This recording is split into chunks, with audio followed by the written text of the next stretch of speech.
mengangkat derajat Allah, yang menghinakan Allah. Lalu kenapa sering ada di dalam qalbu kita ta'alluq ilal makhluk? Kita kadang-kadang sering masih bersandar kepada manusia atau kepada makhluk.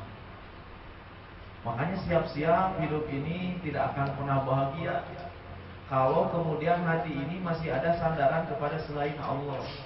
Contoh, ibu nyandar ke tiang, ya bun.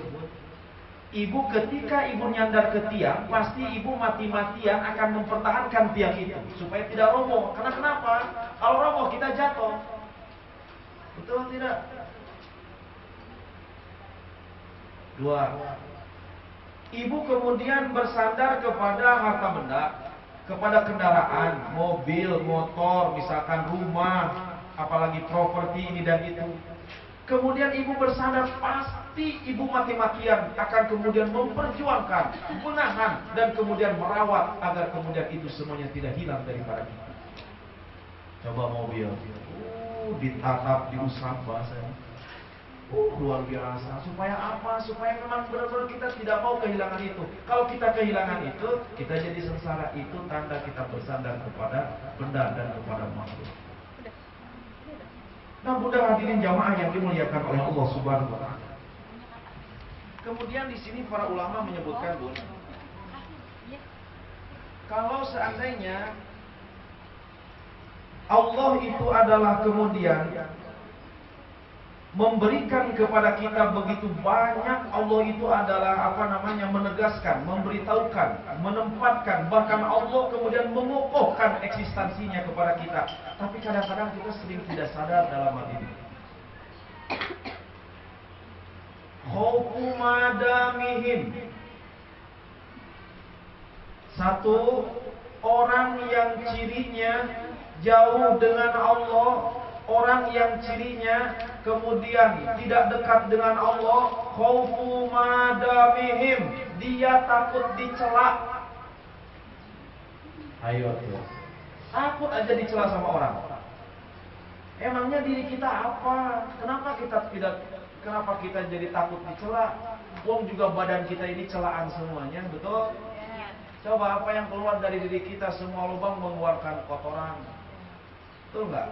Secantik apapun juga kalau tetap aja yang keluar kotoran itu, seganteng apapun juga sama. Di hidung keluar ingus. Ya Bu, maaf ini ya bahasanya susah mas. Di telinga keluar conge. Maaf ya Bu ya. Di mata sebagus apapun mata keluar pupil kecil ya. Di mulut sebagus apapun mulut keluar aja di sininya hokcai. Tahu itu hokcai? Mohok balik ngacai gitu ya. Di sininya. Juga kan begitu. Jadi ibu kalau takut dicela berarti ibu masih bergantung kepada makhluk. Dia akan berupaya bagaimana sekuat mungkin untuk mempertahankan tampilan. Dia akan berusaha sekuat mungkin akan mempertahankan kedudukan. Takut apa? Kedudukannya takut diambil orang, takut dirongrong orang, penampilannya takut dicela dan lain sebagainya. Padahal ya udah biasa saja. Andai ada orang yang mencela juga yang memang kita ya pantas dicela sih, gitu. Jadi apa mau dipuji? Pujian hanya milik Allah. Nah begitu tuh modelnya. Jadi akan tersiksa batin ini Bu. Kalau seandainya kita hanya kemudian takut dicela, mempertahankan segala sesuatu itu takut dicela gitu ya.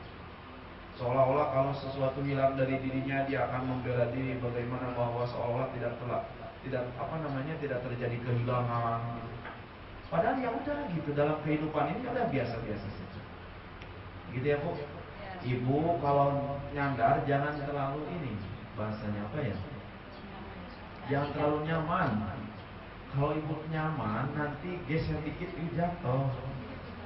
Betul nggak ibu-ibu? Bu, kalau berteman, bersahabat juga jangan terlalu rapat.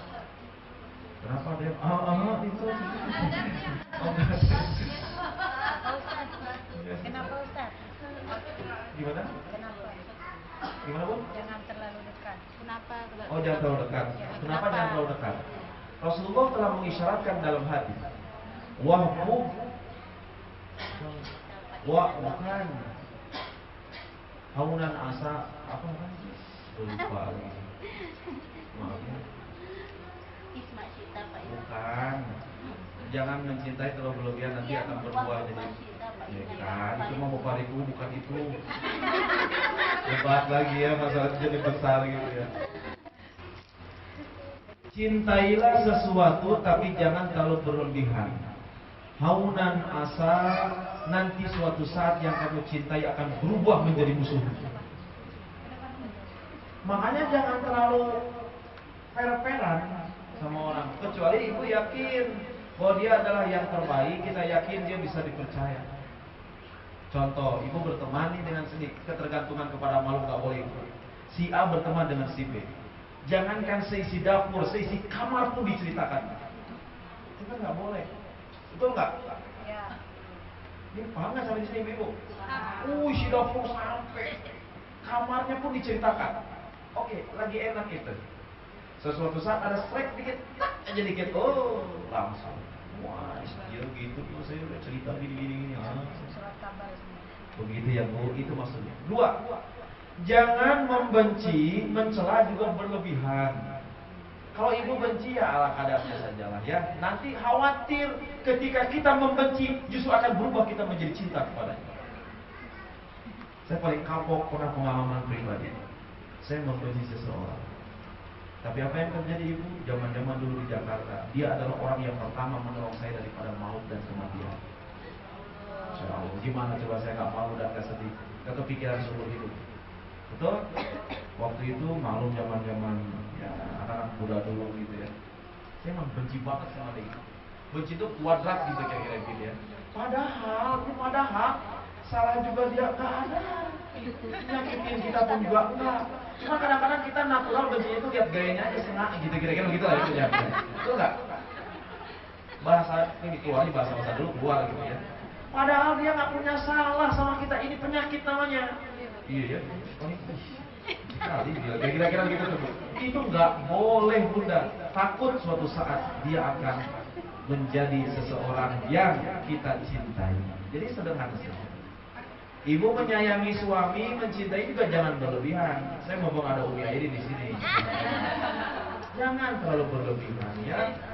Dan juga terlalu berlebihan juga artinya wasilah segala sesuatu datang dari Allah itu bukan bukan dari suami. Semuanya hanya perantara. Maka oleh karena itu biasa-biasa saja. Gitu ya.